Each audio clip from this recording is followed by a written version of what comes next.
إن الحمد لله نحمده ونستعينه ونستغفره ونعوذ بالله من شرور أنفسنا ومن سيئات أعمالنا من يهده الله فلا مضل له ومن يضلله فلا هادي له وأشهد أن لا إله إلا الله وحده لا شريك له وأشهد أن محمدا عبده ورسوله يا أيها الذين آمنوا اتقوا الله حق تقاته ولا تموتن إلا وأنتم مسلمون يا أيها الناس اتقوا ربكم الذي خلقكم من نفس واحدة وخلق منها زوجها وبث منهما رجالا كثيرا ونساء واتقوا الله الذي تساءلون به والأرحام إن الله كان عليكم رقيبا يا أيها الذين آمنوا اتقوا الله وقولوا قولا سديدا يصلح لكم أعمالكم ويغفر لكم ذنوبكم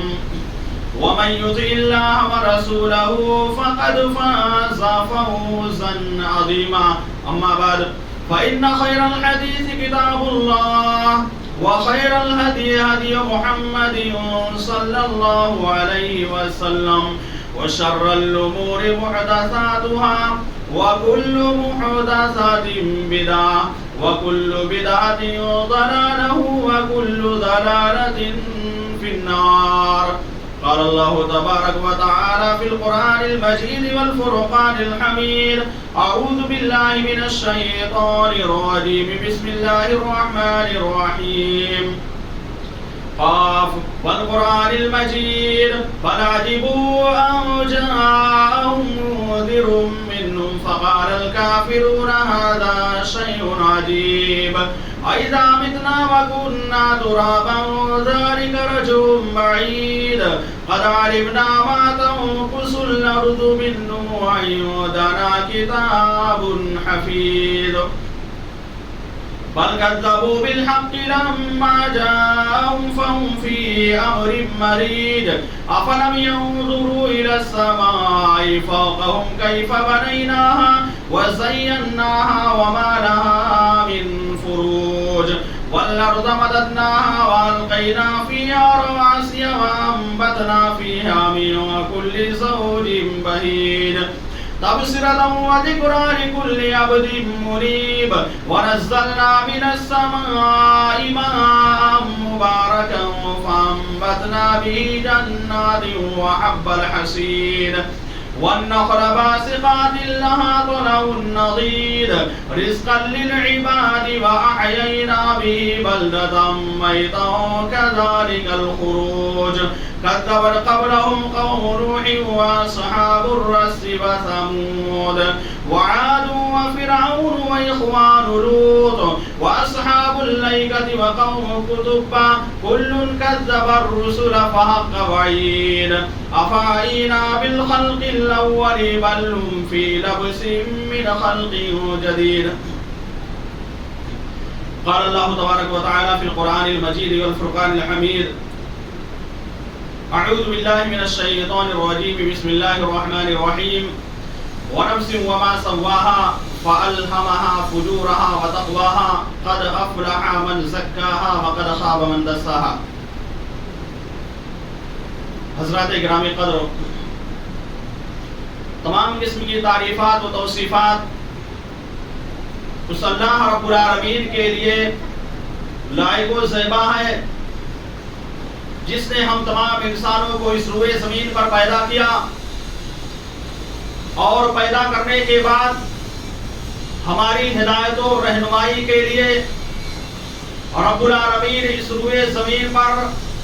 اپنے انبیاء کرام کو پے در پر ہر قوم میں بھیجتے رہے. انہی انبیاء کرام میں سے آخری کڑی ہمارے آخری نبی جناب محمد عربی صلی اللہ علیہ وسلم ہیں، جنہوں نے ہم تمام لوگوں کو اس روئے زمین پر زندگی گزارنے کا طریقہ بھی بتلایا اور ساتھ ہی ساتھ شریعت پر کس طرح سے عمل کرنا ہے اس کے بارے میں بھی نبی کریم صلی اللہ علیہ وسلم نے ہماری رہنمائی کی، اور ان ساری چیزوں پر عمل کرنے کے بعد ہمیں کیا فائدہ ملنے والا ہے اس کے بارے میں بھی نبی کریم صلی اللہ علیہ وسلم نے ہماری رہنمائی کر دی ہے۔ ابھی میں نے آپ حضرات کے سامنے سورۃ القاف کے بعد سورۃ الشمس کی 4 آیتیں تلاوت کی ہیں۔ ان آیتوں میں اللہ رب العالمین نے نفس انسانی کی قسم کھاتے ہوئے ارشاد فرمایا، کہا وَنَفْسٍ وَمَا سَوَّاهَا، کہ قسم ہے نفس کی اور اس کے بنانے والے کی۔ اس کے بعد اللہ رب العالمین نے دوسری آیت میں یہ بیان کیا کہ انسان کے اندر کون کون سی صفتیں ودیت کر دی گئی ہیں، کس کس طرح کی صفتیں انسان کے اندر پائی جا رہی ہیں، اس چیز کے بارے میں بھی اللہ رب العالمین نے وضاحت کر دیا۔ اللہ رب العالمین نے بیان کیا کہ انسان کے اندر بیک وقت 2 چیزیں پائی جاتی ہیں، ایک تو انسان کے اندر خیر اور دوسری انسان کے اندر شر، ایک تو انسان کے اندر نیکی اور دوسری چیز انسان کے اندر برائی یعنی بدی پائی جاتی ہے۔ ان ساری چیزوں کو اللہ رب العالمین نے بیان کرنے کے بعد یہ بتایا کہ ابھی انسان سے یہ مجاہدہ مطلوب ہے، یہ ساری چیزیں ہم نے بتلا دی ہیں، اب انسان کو یہ دیکھنا ہے کہ انسان اپنے نفس کو کس طرح سے استعمال کرتا ہے، اپنے نفس کے بارے میں کنٹرول کس طرح سے آدمی کرتا ہے، اس کو اللہ رب العالمین نے انسان کے اوپر ڈھال دیا ہے۔ اس کے بعد اللہ رب العالمین نے فرمایا قد افلح من زکاہا، کہ وہ شخص کامیاب ہو گیا، اس شخص کو کامیابی مل گئی، وہ شخص کامیابی سے ہمکنار ہو گیا جس نے اپنے نفس کا تزکیہ کر لیا، جس نے اپنے نفس کو پاک و صاف رکھا، وہی آدمی کامیاب ہو گیا۔ آگے اللہ رب العالمین نے بیان کیا وَقَدْ خَابَ مَنْ دَسَّاهَا، کہ وہ آدمی جس نے اپنے نفس کو خاک میں ملا دیا، وہ آدمی برباد ہو گیا۔ اس آیت کریمہ میں اللہ رب العالمین نے ہمیں یہی بتلایا ہے، لہٰذا ہمیں اپنے نفس کو کنٹرول رکھنا چاہیے۔ میرے بھائی اور دوستو، ہمارا اور آپ کا جو نفس ہے، اس نفس کو اگر شر کے اعتبار سے دیکھا جائے تو اس نفس کے اندر بہت ساری کمیاں پائی جاتی ہیں۔ سب سے بڑا اصلی دشمن، سب سے بڑا ہمارا دشمن اگر کوئی ہے تو ہمارا اپنا نفس ہے، آپ کا اپنا نفس ہے، جو انسان کو فتنے میں مبتلا کر دیتا ہے۔ اسی لیے عربی زبان میں کہا جاتا ہے اعداء عدوک بین جنبیک، کہ تمہارا سب سے بڑا دشمن، تمہارا سب سے بڑا عدو، تمہارا سب سے بڑا اعداء تمہارے اپنے پہلوؤں کے اندر موجود ہے۔ اسی لیے میرے بھائی اور دوستو، شریعت ہم سے یہ مطالبہ کرتی ہے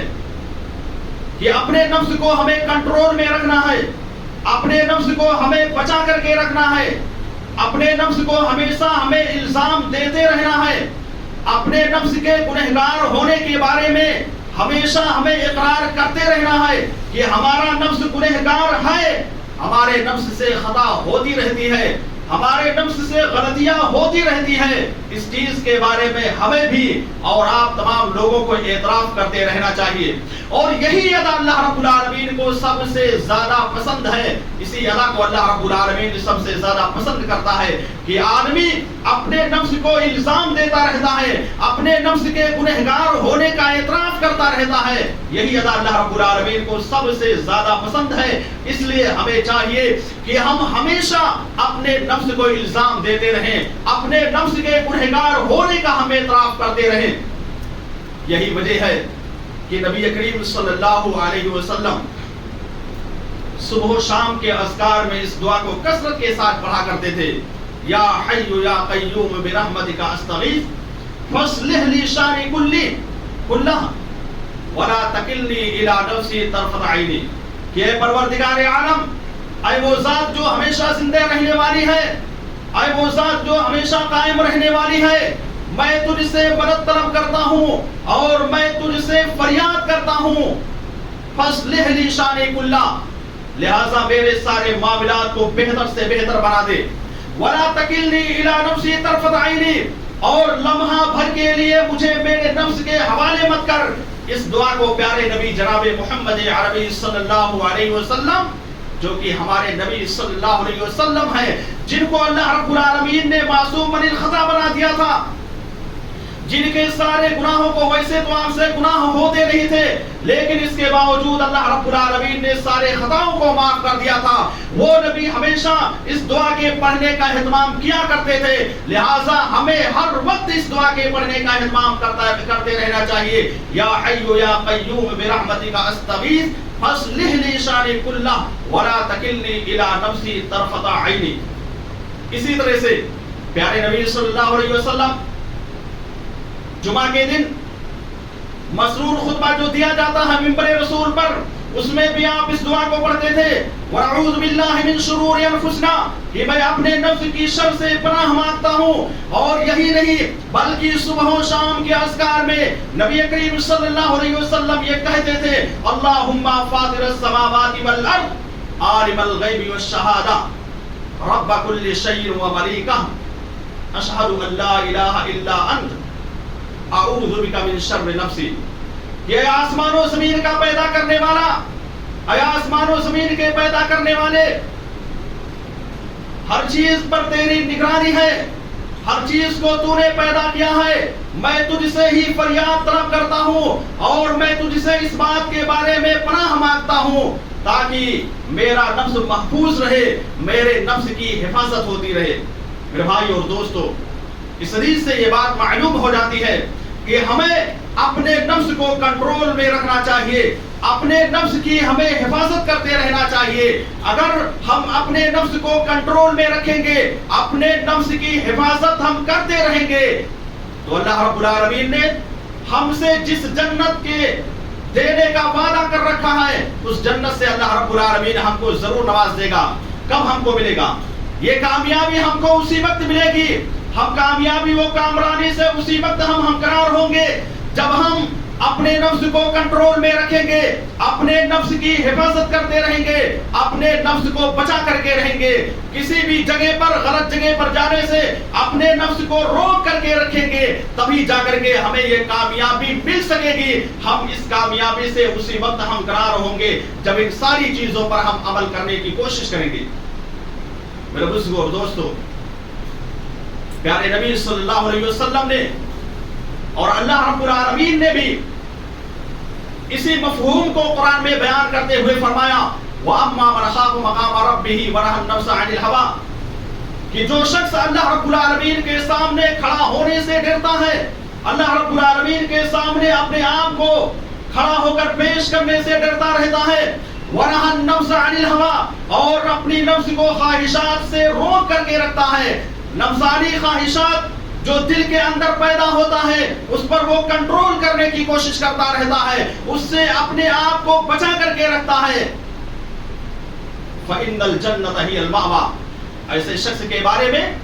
نبی کریم صلی اللہ علیہ وسلم نے اور اللہ رب العالمین نے اس آیت کریمہ میں بیان کر دیا کہ ایسے شخص کا ٹھکانہ کیا ہے؟ ایسے شخص کا ٹھکانہ جنت ہے۔ گویا کہ ایسا آدمی جنت کے اندر داخل کیا جائے گا جو آدمی اپنے نفس کو، اپنی چاہت کو، اپنی خواہش کو روک کر کے رکھے گا، وہ آدمی جنت کے اندر جائے گا۔ یہ اللہ رب العالمین نے قرآن مجید کے اندر وعدہ کر دیا ہے، لہٰذا ہمارا اعتقاد، ہمارا عقیدہ اس پر ہونا چاہیے کہ اللہ رب العالمین نے یہ وعدہ کیا ہے کہ اپنے نفس کو کنٹرول میں رکھو، اپنے نفس کو برائیوں سے بچا کر کے رکھو، ہم جنت میں داخل کریں گے۔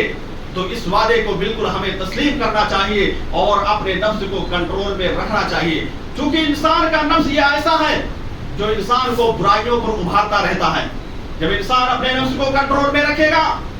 تو انسان اس غلطی کو کرے گا ہی نہیں۔ آئیے آج کے خطبہ جمعہ میں آپ کے سامنے چند نکات پیش کرتا ہوں کہ آخر وہ کون سی چیزیں ہیں جو انسان کے نفس کے اندر پائی جاتی ہیں۔ انسان کے نفس کے اندر وہ چیزیں یہ ہیں، ایک تو خیر ایک تو شر پائی جاتی ہے. انسان کو ہمیشہ چاہیے کہ وہ خیر کے بارے میں سوچتا رہے. انسان اپنے اندر خیر کی چیزوں کو اپناتا رہے اور جو شر کی چیزیں ہیں, جو غلط چیزیں ہیں, ان کو ہمیشہ اپنے سے دور کرنے کی کوشش کرتے رہنا چاہیے. میں انہی نکات کو آپ کے سامنے رکھنے کی کوشش کروں گا.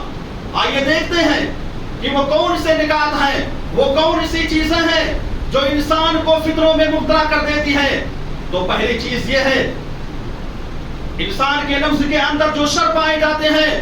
ان سارے شر میں سے ایک شر یہ ہے کہ انسان کے اندر خواہشات پائی جاتی ہیں, انسان کے اندر ارمانیں پائی جاتی ہیں, انسان کے اندر تمنائیں پائی جاتی ہیں. بہت ساری خواہشات انسان کے اندر اس دنیا کے اندر پائی جاتی ہیں کہ اگر انسان کو عمر نوح یعنی نوح علیہ السلام کو جتنی عمر ملی تھی 950 برس تک وہ اس روئے زمین پر دعوت و تبلیغ ہی کرتے رہے, اس سے زیادہ ان کو عمر ملی تھی. اسی طرح سے خضر علیہ السلام کو جو عمر ملی تھی اتنی عمر سے اگر ہم کو اور آپ کو نواز دیا جائے, اتنی تمنائیں اور اتنی آرزویں ہمارے اندر پائی جا رہی ہیں کہ اس کے لیے ناکافی ہو جائے گا.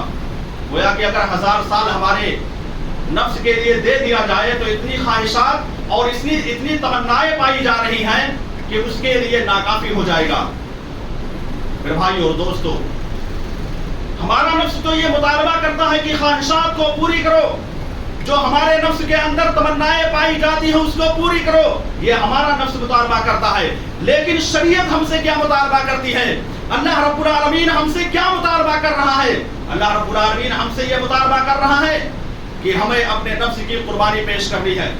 ہمیں اپنی تمناؤں کی قربانی پیش کرنی ہے, ہمیں اپنی آرزوؤں کی قربانی پیش کرنی ہے, جیسا کہ رب العالمین نے قرآن مجید میں اس کے بارے میں بیان کر دیا. وَيَوْمَ يُعْرَضُ الَّذِينَ كَفَرُوا عَلَى النَّارِ أَذْهَبْتُمْ طَيِّبَاتِكُمْ فِي حَيَاتِكُمُ الدُّنْيَا وَاسْتَمْتَعْتُمْ بِهَا فَالْيَوْمَ تُجْزَوْنَ عَذَابَ الْهُونِ بِمَا كُنتُمْ تَسْتَكْبِرُونَ. کہ جس دن کافروں کو نارے جہنم میں پیش کیا جائے گا, اللہ رب العالمین جس وقت کافروں کو جہنم میں پیش کرے گا تو ان سے کہا جائے گا کہ تم نے دنیا کے اندر ساری تمنائیں, ساری آرزویں پورا کر لی, جتنی خواہشات تمہارے اندر پائی جا رہی تھی ان ساری خواہشات کو تم نے دنیا کے اندر پورا کر لیا, اور میں نے یعنی اللہ رب العالمین کہے گا کہ دنیا کے اندر میں نے ساری چیزوں سے تم کو نواز رکھا تھا, جتنی تمنائیں, جتنی خواہشیں, جتنی آرزویں تمہارے اندر پائی جا رہی تھی ان ساری آرزوؤں کو میں نے تمہارے دنیا کے اندر ہی پورا کر دیا. فَالْيَوْمَ تُجْزَوْنَ عَذَابَ الْهُونِ, آج کے دن تمہارے لیے جہنم کے علاوہ کوئی اور چیز موجود نہیں ہے. یعنی آج کے دن تمہارا انجام یہی ہے کہ تم جہنم کے اندر داخل کیے جاؤ گے. میرے بھائی اور دوستو, اس آیت کریمہ سے یہ بات معلوم ہوتی ہے کہ اللہ رب العالمین اس روئے زمین پر کافروں کو جتنی تمنائیں, جتنی آرزویں اور جتنی خواہشیں پائی جاتی ہیں اور اس ساری چیزوں کو اللہ رب العالمین اسی دنیا کے اندر ان کو نواز دیتا ہے, اور آخرت میں ایسے لوگوں کا کوئی ٹھکانہ نہیں ہے. اللہ رب العالمین ایسے لوگوں کا ٹھکانہ بالکل آخرت میں ختم کر دے رہا ہے. اس آیت کریمہ کو بھی ہمیں سامنے رکھنا چاہیے اور اس سے عبرت حاصل کرنا چاہیے کہ ہمیں اپنے اندر زیادہ سے زیادہ خواہشات اور زیادہ سے زیادہ چاہتیں اور زیادہ سے زیادہ آرزویں پیدا نہیں کرنا چاہیے. چونکہ یہ دنیا کی زندگی چند دن کی زندگی ہے, یہ دنیا کی زندگی ختم ہونے والی ہے. آخرت کی زندگی یہ دائمی زندگی ہے جو کبھی بھی ختم ہونے والی نہیں ہے. اس تمنا کو اپنے دل کے اندر بٹھا کر کے چلنا چاہیے جس کے لیے ہم اس روئے زمین پر بھیجے گئے ہیں. جب اس تمنا کو اپنے دل کے اندر بٹھا کر کے چلیں گے تبھی جا کر کے ہم کو کامیابی ملے گی اور کامیابی سے ہم کنار ہو سکیں گے. میرے بھائی اور دوستو, ہمارے نفس کا دوسرا شر یہ ہے کہ نفس انسانی کے اندر ہرس پایا جاتا ہے. ہرس کا مطلب لالچ, یعنی یہ نفس انسانی ایسا ہے کہ اس کے اندر بہت ساری چیزوں کی لالچ پائی جاتی ہے. اللہ رب العالمین نے قرآن مجید کے اندر ایک لفظ میں بیان کیا ہے تکاثر, یعنی ہم کو زیادہ سے زیادہ مال چاہیے, ہم کو زیادہ سے زیادہ روپیہ پیسہ چاہیے, ہم کو زیادہ سے زیادہ پراپرٹی چاہیے, ہمارے پاس بہترین سے بہترین بلڈنگ موجود ہو جائے, ہمارے پاس بہترین سے بہترین گاڑیاں موجود ہو جائے, ہمارے پاس عزت اتنی زیادہ ہو جائے کہ لوگ مجھ کو عزت کی نگاہ سے دیکھتے رہیں. ان ساری چیزوں کی چاہت اور لالچ انسان کے اندر پائی جاتی ہے. اور ان ساری چاہت کو اللہ رب العالمین نے ایک ہی لفظ کے اندر پرو دیا اور ایک ہی لفظ کے اندر رب العالمین نے سمیٹنے کی کوشش کی ہے. الہاکم التکاثر، یعنی تکاثر کا مطلب ساری چیزوں کو اللہ رب العالمین نے اس کے اندر سمیٹ کر کے رکھ دیا ہے. پھر بھائی اور دوستو، اسی طرح سے پیارے نبی صلی اللہ علیہ وسلم بیان کرتے ہیں ایک حدیث میں، لو کان لابن آدم وادیان من ذهب لابتغى ثالثا ولا يملأ جوف ابن آدم الا التراب، کہ اگر ابن آدم کو 2 وادی بھر کر کے سونا دے دیا جائے، کتنا؟ 2 وادی بھر کر کے سونا دے دیا جائے، 2 وادی اور پلس پوری وادی مکمل طور پر کھل ہو، اس میں ذرہ برابر بھی جگہ خالی نہ ہو، تب بھی ابن آدم تیسری وادی کے تلاش میں نکل جائے گا، تیسری وادی کی وہ جستجو کرتا رہے گا اور وہ سوچے گا کہ تیسری وادی مل جاتی تب بھی میرے لیے بہتر ہو جاتا. پھر اس کی یہ لالچ، آرزو کی یہ لالچ ہماری کیسے ختم ہوگی؟ نبی کریم صلی اللہ علیہ وسلم نے اسی حدیث میں آگے بیان کیا، وَلَا يَمْلَأُ جَوْفَ ابْنِ آدَمَ إِلَّا التُّرَابُ، کہ ابن آدم کی بھوک، ابن آدم کی حرص، ابن آدم کی لالچ اسی وقت مٹے گی جب وہ قبر کے اندر داخل کیا جائے گا. گویا کہ قبر کی مٹی ہی انسان کے پیٹ کو بھر سکتی ہے، اس کے علاوہ کوئی دوسری چیز ایسی موجود نہیں ہے جو انسان کے پیٹ کو بھرے. میرے بھائی اور دوستو، آپ خود معاشرے میں رہتے ہیں، سماج میں رہتے ہیں، ہم مشاہدہ کرتے ہیں، ایک آدمی مالدار ہوتا ہے وہ اور زیادہ پڑھنے کی کوشش کرتا ہے، یعنی جو جتنا ہی زیادہ مالدار ہوتا ہے، جتنا ہی زیادہ اس کے پاس مال و دولت ہوتا ہے، وہ اور زیادہ حاصل کرنے کی کوشش کرتا رہتا ہے. اسی لیے نبی نے کہہ دیا کہ ابن آدم کے پیٹ کو صرف قبر کی مٹی ہی بھر سکتی ہے. میرے بھائی اور دوستو، اللہ رب العالمین نے بیان کیا کہ تمہارا نفس جو ہے لالچی ہے، تمہارے نفس کے اندر حرص پایا جا رہا ہے، اس کا علاج کرنا چاہیے. اس کا علاج بھی اللہ رب العالمین نے بھی اور نبی کریم صلی اللہ علیہ وسلم نے بیان کیا کہ اس کا علاج کیا ہے. اس کا علاج یہ ہے کہ ہمیں اپنے دل کے اندر قناعت پیدا کرنا ہے. آئیے سب سے پہلے سمجھنے کی کوشش کرتے ہیں کہ قناعت کسے کہتے ہیں. قناعت کہتے ہیں کہ آپ روزی روٹی کمانے کے لیے باہر نکل رہے ہیں، آپ دکان چلا رہے ہیں یا آپ کی نوکری لگی ہوئی ہے، جتنا رزق اللہ رب العالمین آپ کو دے رہا ہے اس پر اللہ رب العالمین کا شکر ادا کرنا چاہیے اور یہ کہنا چاہیے، مرضی مولا، یہ میرے رب کی مرضی ہے، جتنا مقدر میں میرے اللہ رب العالمین نے لکھ رکھا ہے اتنا روزی مجھ کو مل رہی ہے، اس پر اللہ رب العالمین کا شکر ادا کرنا چاہیے. اور ہاں، ایک بات کو ذہن نشین کر لینا چاہیے، کبھی بھی اپنے سے بڑے آدمیوں کو نہیں دیکھنا چاہیے، کبھی بھی اپنے سے ان آدمیوں کو نہیں دیکھنا چاہیے جو بڑی بڑی بلڈنگوں کے اندر رہتے ہیں، جو خوبصورت گاڑیوں میں چل رہے ہوتے ہیں، ان کو ہمیں دیکھ کر کے نہیں چلنا ہے، بلکہ ہمیشہ ہم کو اپنے سے چھوٹے آدمیوں کو دیکھ کر کے چلنا ہے. ایک حدیث میں نبی کریم صلی اللہ علیہ وسلم نے بیان کیا کہ تم اپنے سے بڑے آدمی کو دیکھنے کی کوشش نہ کرو، بلکہ جب بھی تم کو دیکھنا ہے تو جو چھوٹے آدمی ہوں ان کو دیکھ کر کے تسلی لے لو. میرے بھائی اور دوستو، اسی طرح سے نبی کریم صلی اللہ علیہ وسلم نے بیان کیا کہ من قد افلح من اسلم ورزق کفافہ وقنعہ اللہ بما آتاہ، کہ وہ آدمی کامیاب ہو گیا، اس آدمی کو کامیابی مل گئی جس نے اسلام کو قبول کر لیا، جس کو اسلام کی دولت مل گئی، وہ آدمی کامیاب ہو گیا. ورزق کفافہ، اور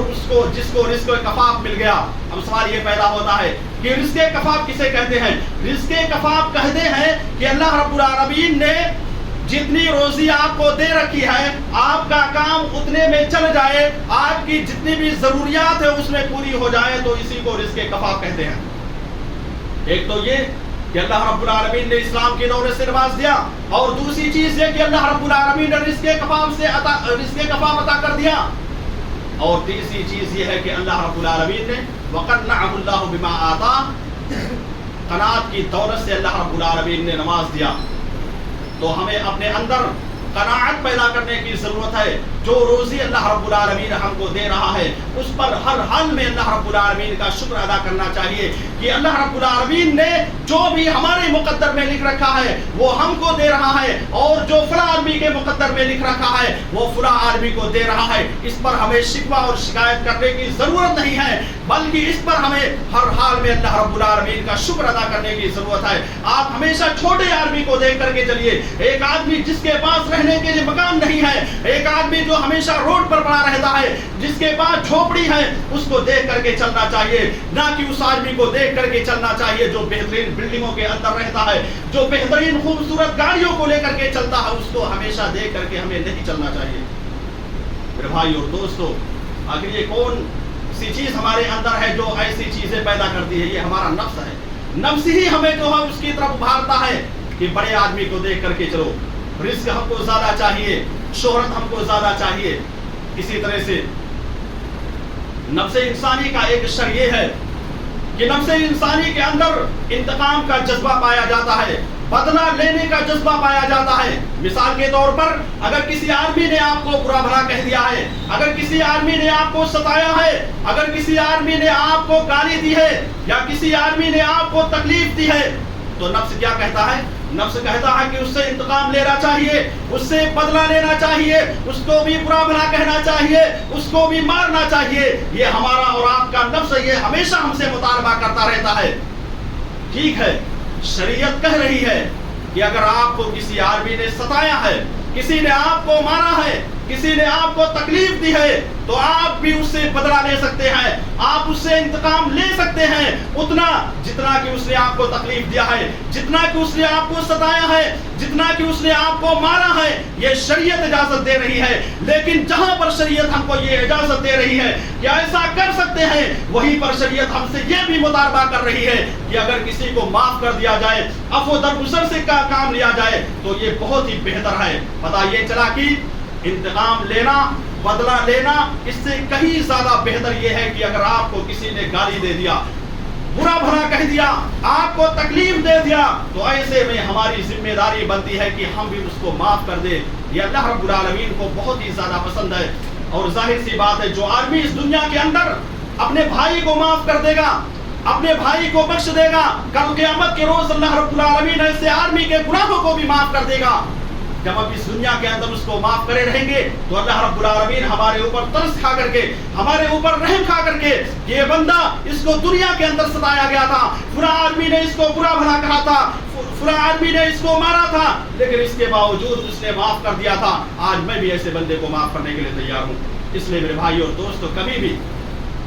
ہمیں اپنے نفس کے پیچھے نہیں پڑنا چاہیے، بلکہ ہمیں یہ چاہیے کہ ہم ایک دوسرے کو عفو درگزر سے کام لے، ایک دوسرے کو معاف کرنے کی کوشش کرتے رہیں۔ اسی طرح سے ایک چیز جو ہمارے اندر پائی جاتی ہے وہ یہ ہے کہ یہ ہمارے نفس کے شر میں سے ہے، غیظ و غضب کا ہو جانا، غصے کا ہمارے اندر پیدا ہو جانا۔ نفس انسانی کا ایک بہت بڑا شر ہے، اور اس شر میں ہم میں سے 90-95% لوگ جو ہے مبتلا ہیں۔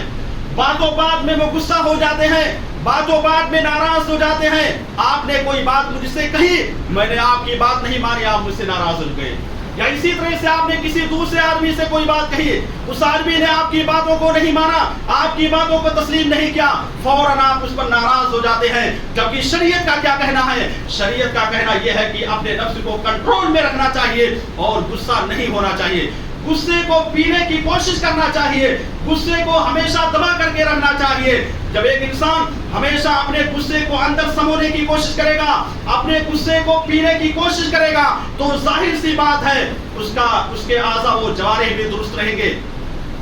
اس کے جسم کی جتنی بھی باڈیاں ہیں وہ بھی مکمل طور پر درست رہیں گی۔ لیکن اگر وہ غصے کو پینے کی کوشش نہیں کرے گا تو اس سے کیا ہوگا؟ مثال کے طور پر آپ نے ہم کو برا بھلا کہہ دیا، مجھ کو تکلیف ہو گئی، میں غصے میں ہو گیا، آپ کو برا بھلا کہہ سکتا ہوں، آپ کو مار سکتا ہوں، لیکن اگر ہم نے کنٹرول کر لیا غصے کو تو اس سے ہمارا نفس بھی کنٹرول رہے گا، اور اسی طرح سے شر سے بھی ہم اپنے نفس کو بچا لیں گے۔ میرے بھائی اور دوستو، شریعت کی نظر میں پہلوان وہی شخص ہے، شریعت کہتی ہے کہ پہلوان وہی آدمی ہے جو اپنے نفس کو غصے کے وقت بچا لے جائے. لوگوں کی نگاہوں میں پہلوان کس کو کہتے ہیں؟ لوگوں کی نگاہوں میں پہلوان اور طاقتور اسی آدمی کو کہتے ہیں جو کسی سے مقابلہ کر رہا ہو, کسی سے لڑائی جھگڑا کر رہا ہو. اگر وہ اس سے جیت جائے, کامیابی حاصل کر لے جائے, تو ایسے آدمی کو پہلوان مانا جاتا ہے. جبکہ شریعت کا کہنا یہ ہے لیس الشدید بالسرعہ انما الشدید الذی یملک نفسہ عند الغضب, کہ پہلوان وہ آدمی نہیں ہے, طاقتور وہ آدمی نہیں ہے جو کسی کو پچھاڑ دے, کسی کو پیچھے کر دے, کسی سے لڑائی میں جیت جائے. وہ آدمی پہلوان نہیں ہے, وہ آدمی طاقتور نہیں ہے. انما الشدید الذی یملک نفسہ عند الغضب, پہلوان وہ آدمی ہے, طاقتور وہ آدمی ہے جو اپنے نفس کو غصے کے وقت کنٹرول میں رکھتا ہو, اپنے آپ کو غصے کے وقت بچا کر کے رکھتا ہو. یہی آدمی پہلوان ہے اور یہی آدمی بہتر انسان بھی ہے. میرے بھائی اور دوستوں, کسی شاعر نے کیا ہی خوب کہا ہے, نہنگو از دہابے شیر نر مارا تو کیا مارا, نہنگو از دہابے شیر نر مارا تو کیا مارا, بڑے موذی کو مارا نفس امارہ کو مارا. نہنگو کہتے ہیں مگرمچھ کو, یعنی آپ نے مگرمچھ کو مار دیا, کوئی کمال نہیں کیا. آپ نے شیر کو مار دیا, کوئی کمال نہیں کیا. آپ نے اژدہے کو مار دیا, کوئی کمال نہیں کیا. کمال یہ ہے کہ اپنے نفس کو مار کر کے دکھلاؤ. کمال کیا ہے؟ کمال کی بات یہ ہے کہ ہمیں اپنے نفس کو مار کر کے دکھلانا ہے. یہ نفس جو غصہ ہو جاتا ہے, اس کو مار کر کے ہمیں دکھلانا ہے. یہ نفس جس کے اندر حرص پائی جا رہی ہے, جس کے اندر لعنت پائی جا رہی ہے, ہمیں اس نفس کو مار کر کے دکھلانا ہے.